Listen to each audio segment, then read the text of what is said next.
आगे बढ़ते खबरों में अगली खबर आपको पानीपत से बता दें, जहां इनेलो अध्यक्ष अभय चौटाला का बयान सामने आया है। चीनी के भाव बढ़ने पर बीजेपी पर उन्होंने तंज कसा है। बीजेपी को कोई फर्क नहीं पड़ता, अभय चौटाला की ओर से कहा गया है। उन्होंने कहा कि महंगाई का असर आम आदमी पर पड़ता है, किसानों को परेशानी का सामना करना पड़ता है, लेकिन सरकार को कोई फर्क नहीं पड़ता। भूपेंद्र हुड्डा के नोटिस भेजने वाले बयान पर भी उन्होंने प्रतिक्रिया दी है और उन्होंने कहा है कि नोटिस आने तो दो, फिर देखूंगा। तो देखिए, अभय चौटाला यहां पे सरकार को आड़े हाथों लेते नजर आए हैं। भूपेंद्र हुड्डा के नोटिस भेजने वाले बयान पर भी उन्होंने जवाब दिया, कहा है कि नोटिस तो आने दो, उसके बाद देखूंगा।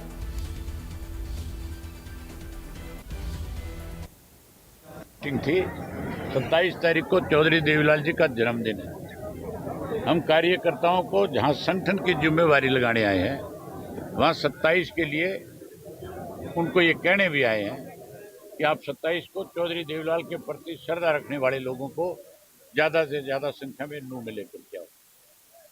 मुझे लगता है जिस तरह से लोगों में उत्साह है, कार्यकर्ताओं में जोश है, अब की बार की रैली जो है उसमें आज तक के सारे रिकॉर्ड जहां तोड़ेगा, वहां मैं ये मानता हूं कि हमारे जितनी भी 75 एकड़ के अंदर रैली करने जा रहे हैं, वो जगह भी छोटी पड़ेगी कहीं ना कहीं।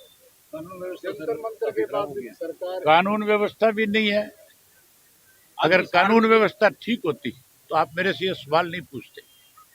आज भ्रष्टाचार बढ़ा हुआ है, महंगाई बढ़ी हुई है, कानून व्यवस्था खत्म है, नशा और अपराध बढ़ा हुआ है। अभी मेरे को किसान मिले जिन्होंने राउट, ये जो इसके आपके कच्चे मोगे जो होते हैं, जिनको आपके राइस सूट बोलते हैं, इन्होंने फीस भर रखी है।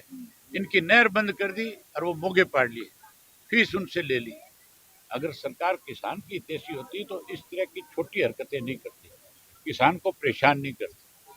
अब की बार तो किसान को अपमानित करने के लिए इस सरकार ने अंगूठे भी लगाए। और मुझे इस बात की चिंता है कि आने वाले समय में किसान जब धान मंडी में लेकर के जाएगा तो उसे और ज्यादा अपमानित ये सरकार करेगी और ज्यादा परेशान करेगी।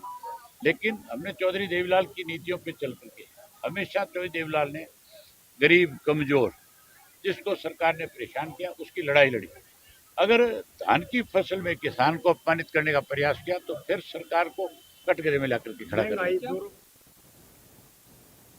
चलिए, और इसी के साथ खबरों का सिलसिला लगातार जारी है। फिलहाल रोते एक छोटे से ब्रेक के लिए, ब्रेक के बाद आपको दिखाएंगे टॉप 25 बड़ी खबरें।